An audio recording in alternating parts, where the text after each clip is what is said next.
আপনিও কি মিউচুয়াল ফান্ডে ইনভেস্ট করার আগে শুধু 1 বছর বা 3 বছর রিটার্নই দেখেন, নাকি কোনো এজেন্ট, বন্ধু বা ইউটিউব ভিডিও দেখে চোখ বন্ধ করে টাকা ইনভেস্ট করেন? যদি এর মধ্যে যে কোনো একটা উত্তর হ্যাঁ হয়, তাহলে একটু থামুন।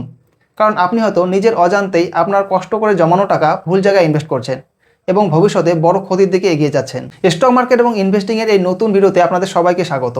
আজকের ভিডিওতে আমি আপনাদের কোনো টপ 5 মিউচুয়াল ফান্ডসের লিস্ট দিতে আসিনি, কারণ আজ যে ফান্ডটা সেরা পারফর্ম করছে, কাল সেটাই হয়তো খারাপ পারফর্ম করতে পারে।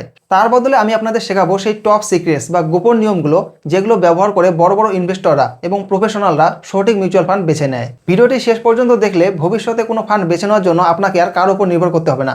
আপনি নিজেই আত্মবিশ্বাসের সাথে সঠিক ফান্ড বেছে নিতে পারবেন। চলুন আগে বুঝে নেওয়া যাক আমরা আসলে কোথায় ভুল করছি।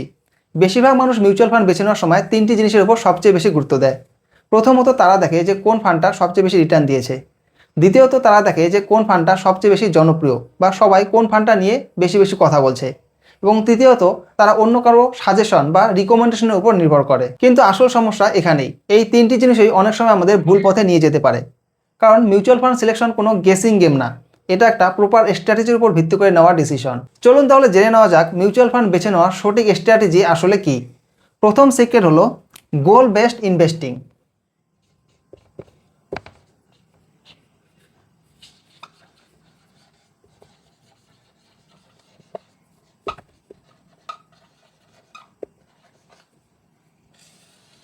গোল বেসড ইনভেস্টিং মিউচুয়াল ফান্ড বেছে নেওয়ার প্রথম এবং সবচেয়ে গুরুত্বপূর্ণ সিক্রেটটি হলো গোল বেসড ইনভেস্টিং। আপনি যদি না জানেন যে আপনি কেন ইনভেস্ট করছেন, তাহলে আপনি কখনোই সঠিক ফান্ড বেছে নিতে পারবেন না। ধরুন আপনি 10 থেকে 15 বছরের জন্য ইনভেস্ট করছেন, তাহলে আপনার জন্য ইকুইটি মিউচুয়াল ফান্ড সঠিক হতে পারে, কারণ লং টার্মে ইকুইটি ফান্ড বেশি গ্রোথ দেয়। আবার যদি আপনার লক্ষ্য 3 থেকে 5 বছরের মধ্যে কোনো খরচ মেটানো হয়, তাহলে আপনার জন্য হাইব্রিড ফান্ড বেশি সেফ অপশন হতে পারে। আর যদি খুব শর্ট টার্মের জন্য টাকা রাখতে চান, তাহলে ডেট ফান্ড ভালো চয়েস হতে পারে। তাই সবসময় মনে রাখবেন আপনার গোল অনুযায়ী ফান্ড বেছে নিতে হবে, না হলে ভুল ফান্ড বেছে নেওয়ার কারণে আপনি এক্সপেক্টেড রেজাল্ট কখনোই পাবেন না। সিক্রেট নাম্বার 2 হলো স্টপ চেজিং পাস্ট রিটার্নস, অর্থাৎ পাস্ট রিটার্নসের ফাঁদে পড়বেন না।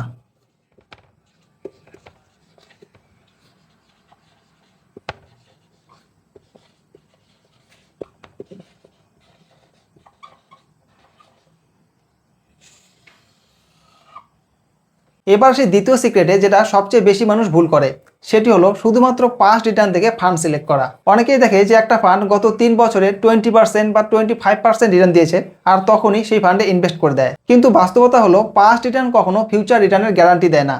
বাজার সবসময় পরিবর্তনশীল, যে ফান্ড আজ ভালো করছে, আগামী দিনে সেই ফান্ড খারাপও করতে পারে। তার বদলে আপনাকে দেখতে হবে সেই ফান্ড কতটা কনসিস্টেন্ট পারফরমেন্স দিয়েছে, অর্থাৎ 5 থেকে 10 বছর ধরে স্টেডি রিটার্ন দিয়েছে কিনা, বাজার খারাপ থাকলে কতটা ভালোভাবে হ্যান্ডেল করেছে এবং বেঞ্চমার্কের তুলনায় কেমন পারফর্ম করেছে। একজন স্মার্ট ইনভেস্টর সবসময় কনসিস্টেন্সিকে বেশি গুরুত্ব দেয়, শুধুমাত্র হাই রিটার্নকে নয়। সিক্রেট নাম্বার 3 হলো check the fund manager and AMC, অর্থাৎ ফান্ড ম্যানেজার এবং এএমসি চেক করুন।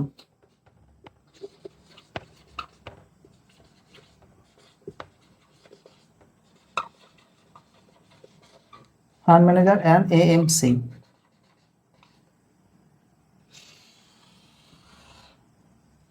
এবার একটা গুরুত্বপূর্ণ বিষয় নিয়ে কথা বলি।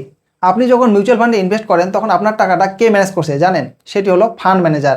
আপনি সরাসরি না হলেও ইনডাইরেক্টভাবে সেই ফান্ড ম্যানেজারের উপর বিশ্বাস করে আপনার টাকাটা দিচ্ছেন। তাই ফান্ড ম্যানেজারের এক্সপিরিয়েন্স, তার ট্র্যাক রেকর্ড, সে কতদিন ধরে ফান্ড ম্যানেজ করছে, এই বিষয়গুলো অবশ্যই চেক করা উচিত। এর পাশাপাশি এএমসি বা অ্যাসেট ম্যানেজমেন্ট কোম্পানিটাও গুরুত্বপূর্ণ। একটি ট্রাস্টেড এবং এস্টাবলিশড এএমসি সাধারণত অনেক বেশি রিলায়েবল হয়। সোজা কথায় বলতে গেলে, একজন ভালো ফান্ড ম্যানেজার এবং ভালো এএমসি আপনার ইনভেস্টমেন্ট জার্নিকে অনেক বেশি স্মুথ করতে পারে। সিক্রেট নাম্বার 4 হলো এক্সপেন্স রেশিও, যেটাকে বলা হয় হিডেন কস্ট। Expense ratio. এবার এমন একটা বিষয় বলবো যেটা অনেকেই কমপ্লিটলি ইগনোর করে, কিন্তু লং টার্মে অনেক বেশি ইম্প্যাক্ট ফেলে। সেটি হলো এক্সপেন্স রেশিও। এক্সপেন্স রেশিও হলো সেই খরচ যা মিউচুয়াল ফান্ড কোম্পানি আপনার কাছ থেকে নেয় ফান্ড ম্যানেজ করার জন্য। এই খরচটা আপনার রিটার্ন থেকে কেটে নেওয়া হয়। তাই এক্সপেন্স রেশিও যত বেশি হবে, আপনার অ্যাকচুয়াল প্রফিট তত কমে যাবে। ধরুন আপনি 10-15 বছরের জন্য ইনভেস্ট করছেন, তাহলে হাই এক্সপেন্স রেশিও আপনার জন্য হাজার হাজার এমনকি লাখ টাকার ক্ষতি করতে পারে। তাই সবসময় চেষ্টা করবেন কম এক্সপেন্স রেশিওর ফান্ড বেছে নিতে। সিক্রেট নাম্বার 5 হলো ডাইরেক্ট ভার্সেস রেগুলার প্ল্যান।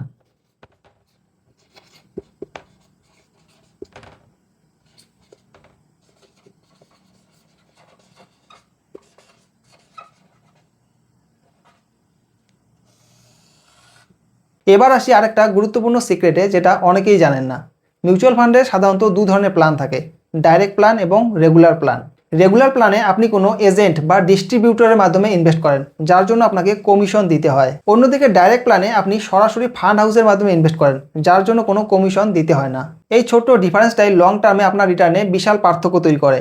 তাই আপনি যদি নিজে ম্যানেজ করতে পারেন তাহলে সবসময় ডাইরেক্ট প্ল্যান বেছে নিন। সিক্রেট নাম্বার 6 হলো অ্যাভয়েড পোর্টফোলিও ওভারল্যাপ।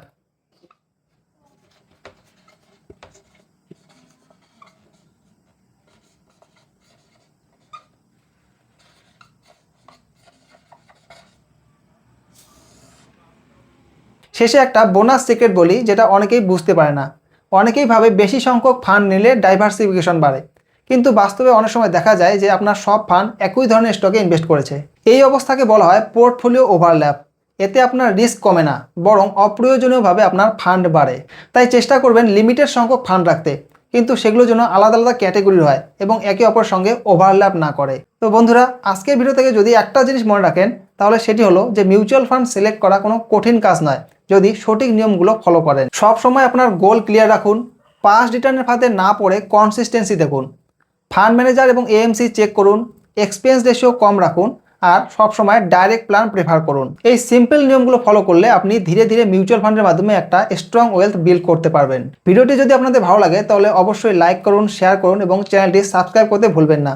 দেখা হচ্ছে পরের ভিডিওতে। ততক্ষণে ভালো থাকুন, সুস্থ থাকুন, ইনভেস্টিং করতে থাকুন। ধন্যবাদ।